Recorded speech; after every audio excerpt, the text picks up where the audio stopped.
You're listening to the Quint's podcast.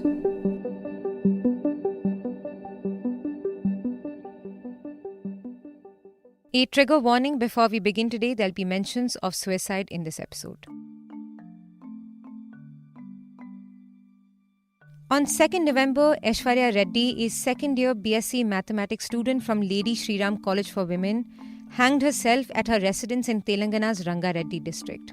What forced the 19-year-old meritorious student from a prestigious college in Delhi to take her own life?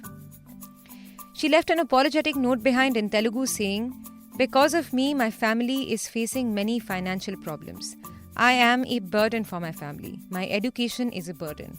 If I can't study, I can't live." As this prompted a demand for justice outside the college gates and fundraising initiatives from students to help their lesser privileged peers, this also perhaps is a moment of reckoning for the educational system to acknowledge how the pandemic has widened an already existing deep divide in the education sector. There have been many more cases of student suicides in the pandemic months that directly resulted from the same circumstances that Aishwarya had to face. A lack of access to digital devices even as digital education gets an ardent push, or from the lack of a state-funded support for students who come from lesser privileged backgrounds. Yet, as thousands and thousands of students in India face extreme difficulties in keeping up with their education currently, have the state and educational institutions treated the right to education as a matter of urgency in the pandemic? While the concerned administrations now try to evade responsibility for the circumstances that led to Aishwarya's suicide, where does the buck stop? In this episode, you'll hear voices of students talking about the difficulties that they're facing. And Ambarish Rai, the national convener from the Right to Education Forum. You're tuned in to The Big Story, the podcast where we dissect the headline-making news for you. And I'm your host, Shalburi. The pandemic has plunged the educational sector into a deep crisis, but one that is nearly not getting enough notice. As in-person classes remain suspended for close to 8 to 9 months, it's thrown up a lot of challenges before students, mostly those without the right kind of access to a technocratic education. The circumstances preceding the heart-wrenching incident of Aishwarya's death by suicide point towards a crippling financial distress in a family that, despite making it to one of the top colleges in the country, education became a distant dream. Her family had already mortgaged their home and pledged the family goal to provide an education for Aishwarya and her sister Vaishnavi. But while Vaishnavi had to drop out of school, her elder sister was struggling to keep up with her online classes with her old phone. As the whole education system made a digital shift in the pandemic months, she couldn't afford a second-hand laptop for herself, which is an essential in digital education. And to add to that stress, she had to vacate the college hostel in her second year, which according to the 2019 LSR guidelines would only be given to first-year students. That meant finding a private accommodation that would increase the financial load on the family. Reddy was also a recipient of the Inspire Scholarship, which is a government scholarship for meritorious students from economically weaker sections, but her father claimed that there was a delay in receiving the scholarship as well. He says that she fell into a deep depression over how to afford her education. Listen in.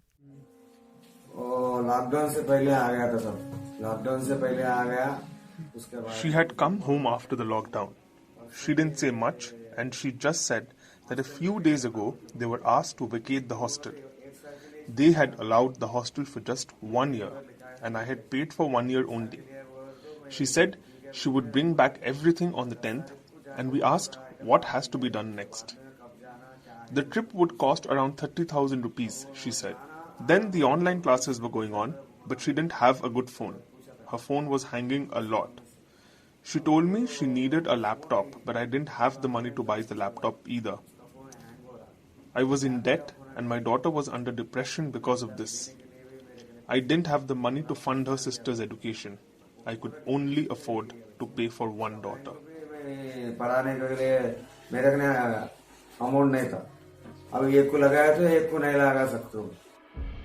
While the college says that they weren't aware of Reddy's situation as she didn't reach out to the faculty for help, the ministry claims that they didn't receive the paperwork for her scholarship. But as authorities evade responsibility for the student's distress that led her to take such a drastic step, This incident brings to the fore the general condition of students from economically weaker sections in the pandemic. Since the onset of the pandemic, there's been not one but several student suicides over the same struggles to keep up with a digital education. A compilation on the news laundry shows that since June, there have been at least 15 other similar cases across India. Early on in June, we read reports of two Dalit girls' death by suicide from Kerala's Malappuram. Then another 16-year-old girl's suicide from West Bengal.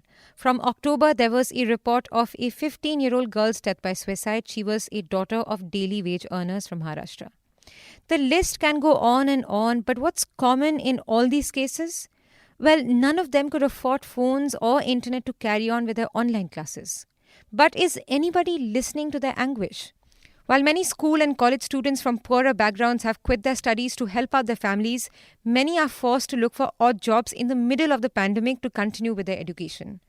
Students at JNU, Jamia and Ambedkar University say that a delay in disbursal of scholarship and research funds has disrupted their education. While Faisal, a PhD scholar at Jamia Millia Islamia University, hasn't received his SRF for 5 months, Indu Kumari, an MPhil scholar at JNU, hasn't received her scholarship since January 2020.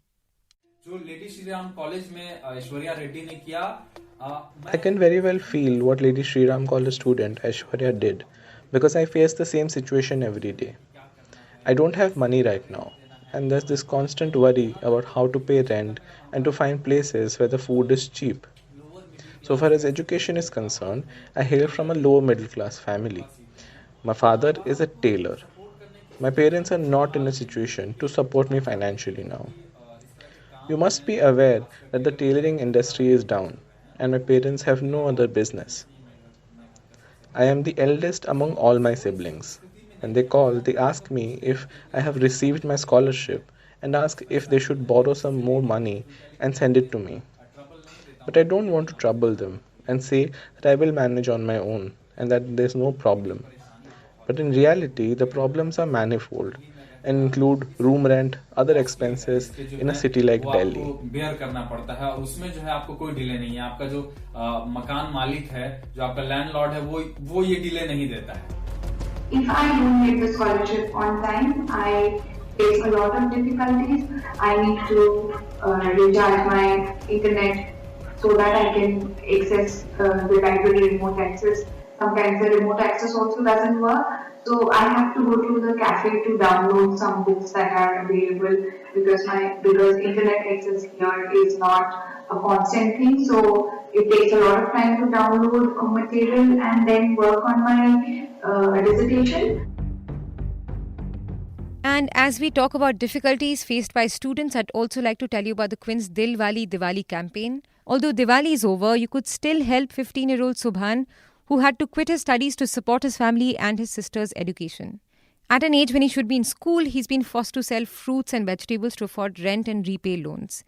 And if you'd like to make a donation for Subhan as a part of our Dil Wali Diwali campaign, please write to us at editor@thequint.com. But moving on, despite experts forewarning that the one-size-fits-all digital approach to education might leave behind those from poorer backgrounds, there's been a relentless digitalization of education. Even with so many students' aspirations getting crushed due to the social and digital divide in the country, are we seeing a lack of apathy from the state and institutions? Ambarish Rai, the national convener from the Right to Education Forum, says that digital education is leaving behind marginalized communities, genders, classes and castes. I'm getting surprised that Government of India and some state governments also focusing online education instead of considering the offline solutions.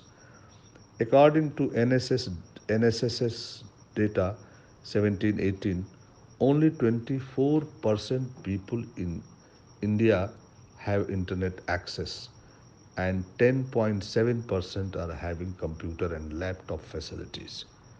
Children for marginalized section belonging to Dalits, tribals, girls, disabled, children staying at hilly terrain, remote villages, slums, in forest areas, are facing poverty, have no access of these facilities.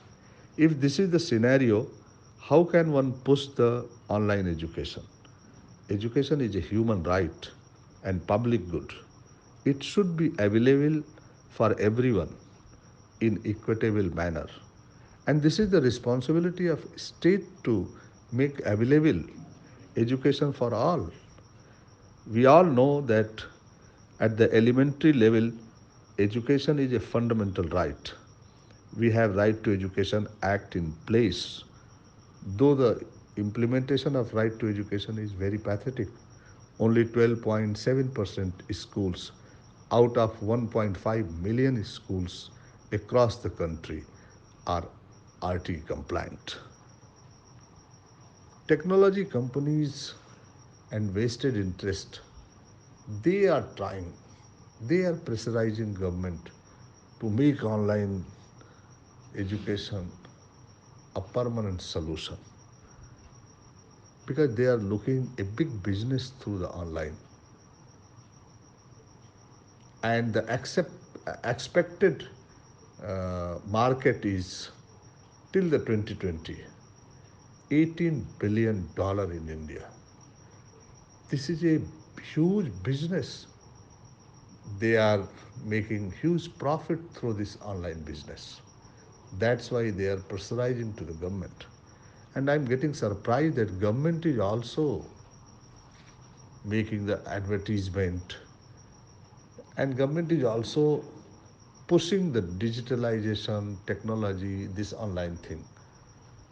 I think I'm not opposing technology. Technology is good thing. You have to introduce, but before bringing technology, you have to ensure this should be available for everyone. Right to education should not be violated. Before bringing that, you have to ensure the infrastructure availability for everyone.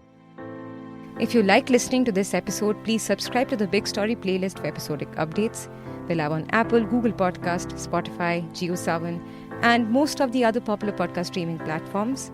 For other podcasts, please log on to the Quint website and check out the podcast section. For any feedback, shoot an email to podcasts@thequint.com.